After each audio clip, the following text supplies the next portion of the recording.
Hello, my listeners. I welcome you to this exciting moment. We are to make exposition about the Fulanis special breed. The Fulani special breed. Why do I mean so?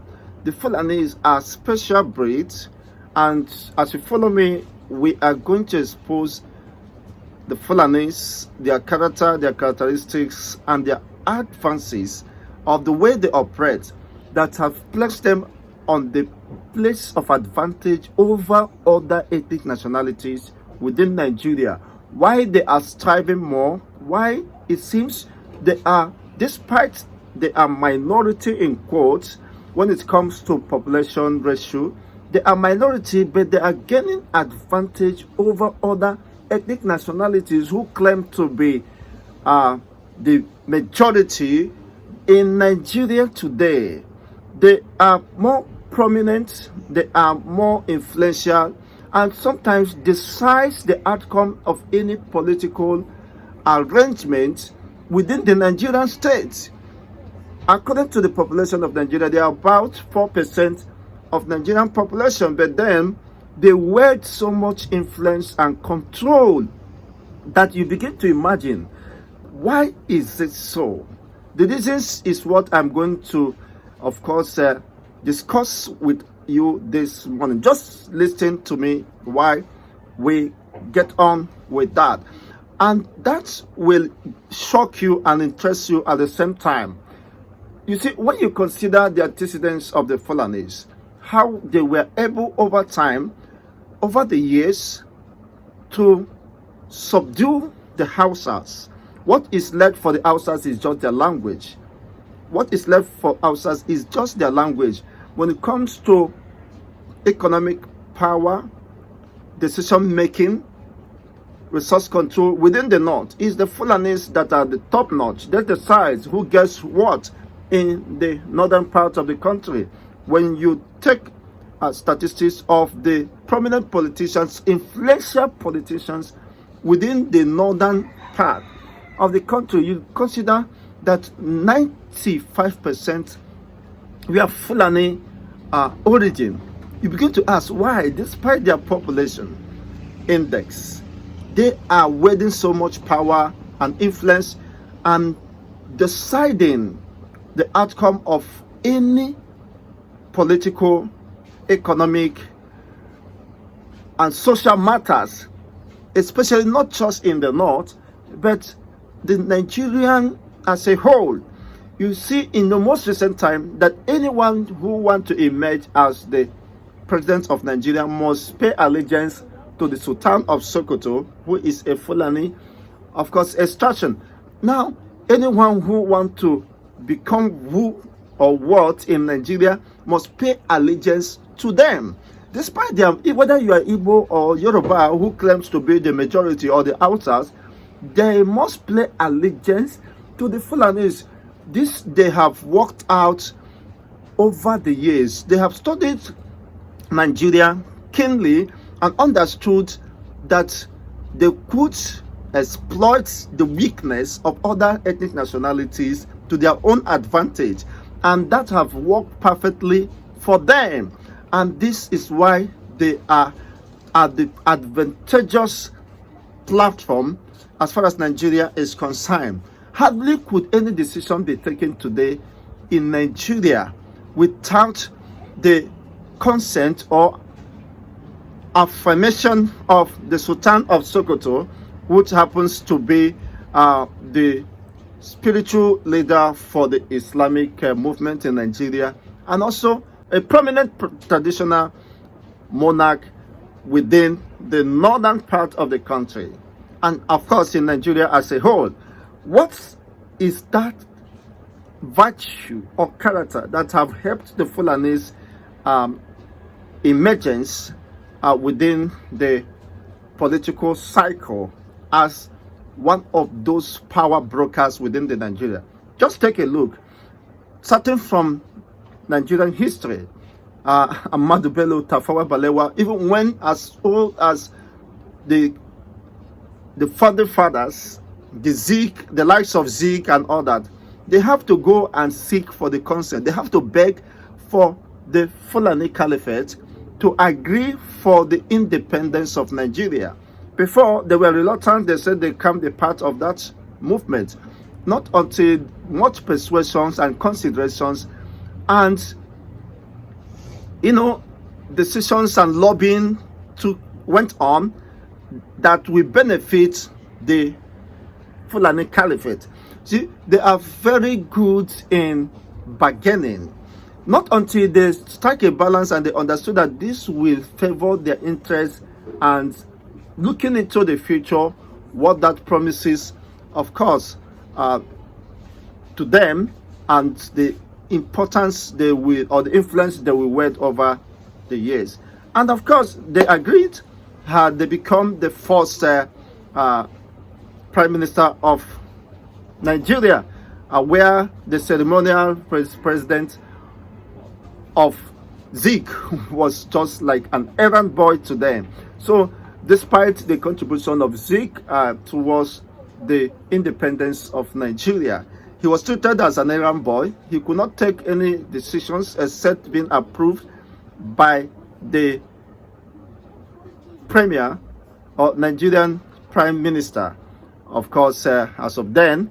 Now, down to this point, you hardly could see anyone seeking any public office within the South without paying strong allegiance, sometimes compromising the interests of the Southerner in order to gain some certain political advantage. You have to play by their own rule. You have to meet their own expectations before you could be considered for them to endorse you. This has played out during Obasanjo time. Of course, since the return of democracy in quotes. I don't want just to dabble into the military regime or dispensation. When you study the emergence of Obasanjo, it was a consensus agreement by the Fulani Caliphate to project Obasanjo against any other southern candidate. And eventually that worked out because Obasanjo was willing. They consider him as a willing vessel, loyal to the Fulani Caliphate, loyal to their own pros and cons. But then what played out in the election bid of Obasanjo, he has to consent to the Sharia implementation.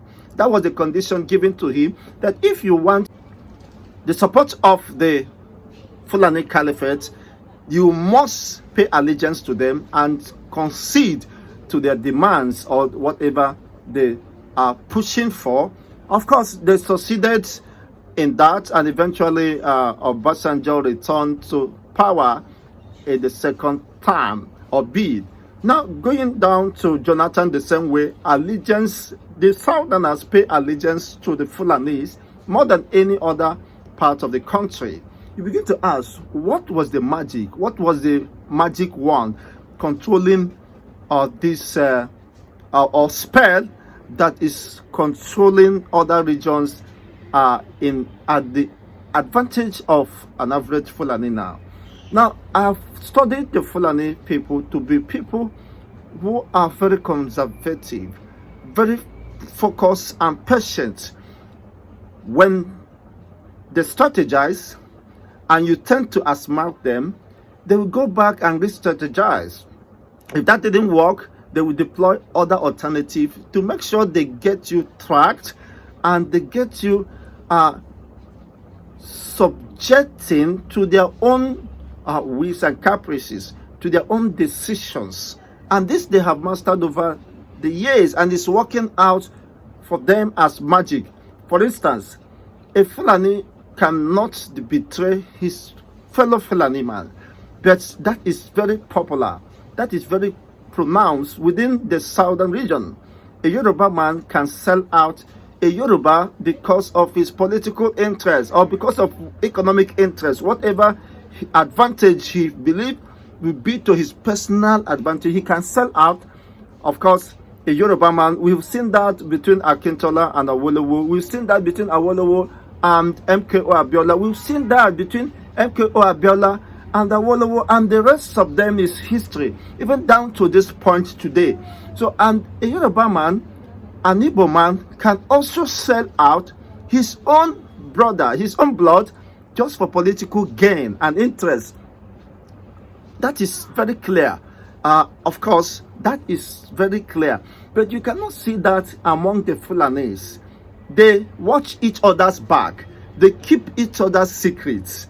Even when they have agendas or programs on how to dominate, how to subjugate other regions, it is a secret kept for them within their own, of course, altars or whatever that may be.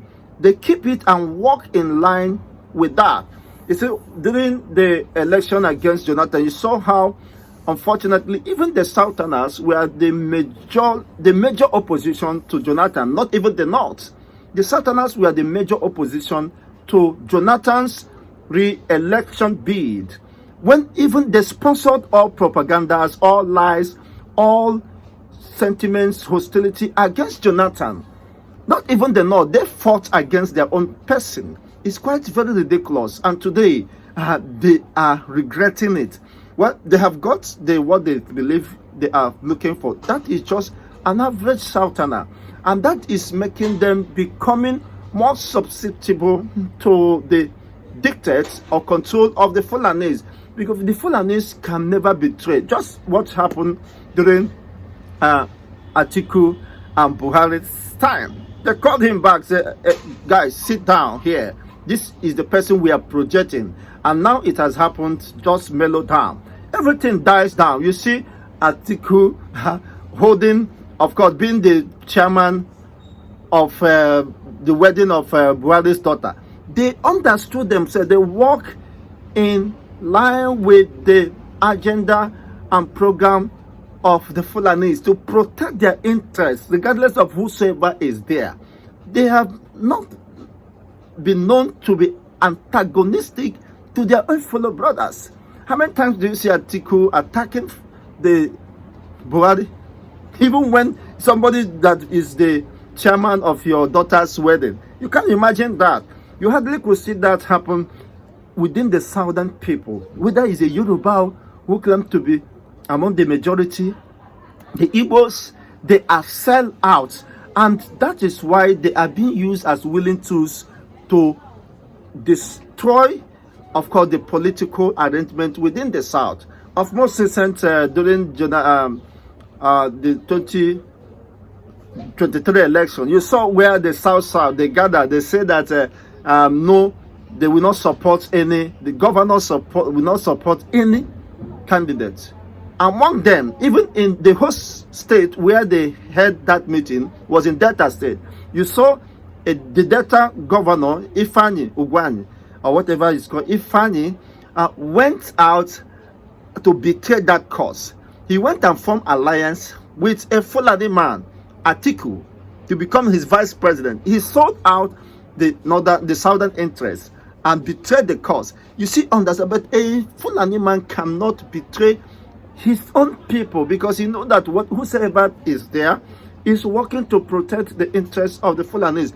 And the most recent time, just you saw what happened during Tinubu's 2023 election. Tinubu formed alliance with the Fulanis, the likes of Erofai, and the likes of, you know them, of course, Tambawars and the rest of them. They betrayed the cause of a Southerner, even in their own party. They decided to betray the cause of a Southerner in order to favor the Fulani interests. Erofai promoted the Muslim ticket, though he's ranting today, making noise that whatever be the case, they have got what they need. But it's just that Tinubu is now stepping on their toes. They never expected what Tinubu is doing, of course, to them, dislodging certain influence and control or grip of the economy. When you saw how Buhari almost carried the whole Castina and put them in several parastatals and federal ministries, they are enjoying, even in NNPC, the rest of them, Central Bank and the rest of them. If you to ask, he is doing that so that he could project the agenda. Economic control of the resources of this country is in their hands under the watch of Buhari. And if not for the recent Shivin, Tinubu is undertaking now, they are already in control of the entire economic resources or power of the nation. So they project their own interest at every given opportunity, and this have given them advantage. And there are people that are very cunning and crafty in their own sense of humor. You see, they can throw whatever banana to you, you are eating, and at the end of the day, their target is to lay hold on you. They can give you certain opportunities and advantage, believing that when they have studied you to be a willing vessel and you're loyal to them, it doesn't matter how long it takes, but when the appropriate time comes, they will use you, just as what happened during of course the tribunal case, where the first becomes the last and the last becomes the fourth. What happened that led to the sack of Ihe Dioha as the governor of Imo State? You saw, because of the allegiance Uzodinma allegedly had with the Fulani Caliphate. You see how they turn things around for him. It doesn't matter whatever interest the people hold or whatever contrary view they hold. They control the economy, they control the power, they control the justice system, they control the economic system, they control the security system, and they have everything at their disposal to do whatever they think is best to them, is best in their own interest, in projecting that exclusive dominance and subjugation of other regions. This they have succeeded more than 80 to 90% since the inception of Nigeria, and they are still waxing strong, consolidating on this. What places them at the point of advantage over others? They hardly could betray their own people. They hardly could destroy their own people, regardless of whichever party they belong. They have a meeting point where they reconcile their individual differences and forge a common front to project their interests. But that you cannot see among the Sultanas who claim to be the majority. Are the Sultanas the majority? Yes, but they have not harnessed that to the advantage of the Southerners. You see, today the Southerners are more divided. The Yorubas will not want to see the Igbos and will not want to form an alliance with the Igbos. They prefer the Fulanis, just as the Afonjas. History is there, of course, and eventually they will have to pay this very costly price for that. Afonja is a testament to that. So this alliance has been in the history of Nigeria, and it is not getting out soon, regardless of whatever noise is making today. People are making today that Tinubu is showing them paper. That is a lie. That is a mere deception. Look at what is happening under Obasanjo time. They use him as an instrument of expanding Islamic faith by adoption of Sharia in 12 states. It becomes a law. You see, who consented to that? A willing tool from the south, a Yoruba man. Now, under the watch of Tinubu again, you see how they are pushing, of course, projecting that as a bargain for his re-election bid. Now, they are now after to exterminate, to kill Sunday Igbohu, who they consider a threat to their own interests, Fulani interests of expansion and dominance, exclusive dominance of the Yoruba race. Now they consider Nnamdi Kanu, Simon Ekpa as a threat from the southern region, and now they are demanding as a point of negotiation that Tinubu should do away with them, should kill them. They are labeling them terrorists, sponsoring so many propagandas and of course censors in order to control the psyche of the people. And Tinubu, being so ambitious, will want to return back to power comes 2027, regardless of what it might cost, of course, the Southerners and his own people. It means betraying their collective interests to stay within the Oval Office comes 2027. Consider that as a done deal. He doesn't care, he doesn't give any dime, and that is just the average weakness of a Southerner. And the Fulanis will use it as a bargain. But then that will not work. Of course, Mazi Nnamdi Kanu is certified are to be innocent under Nigerian legal jurisprudence. No court of law within the Nigerian legal jurisprudence has indicted him. That is one of the constraints, of course, the Nigerian government and Tinubu administration we have. Now, Tinubu is so desperate to return to power, and the Fulanis have considered that as another opportunity to take a pound of flesh against the South, using the instruments from the South, the willing tools from the South. Will that happen now or this time? It's just a matter of time that will reveal. But don't forget that this has been discussed today, and you're going to see how that unfolds. The desperation of Tinubu might sacrifice, of course, the interests of the collective Southerners at the altar of the Fulanis oligarchs and continued exclusive dominance. They control who will be there. They have been ranting of Moses, and not just ranting, they meant what they are saying, that Tinubu will not come back. And if he wants to come back, because Nigeria belongs to them, they know that there are some willing vessels that will even betray Tinubu, and from the southwest and from the other regions of the south. This is quite unfortunate, but that is the reality today. With this development sustained, the Fulanis will continue to have exclusive dominance in terms of politics and economic control. It doesn't matter. Of course, they have said that after Tinubu's tenure or dispensation, they will not accept any zoning again. Why is that so?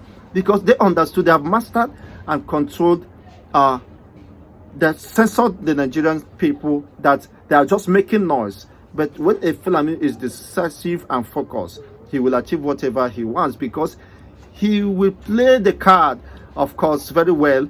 He will just throw the banana to the monkey. There are people who are willing to catch it and betray the cause of their own people, the interests of their people.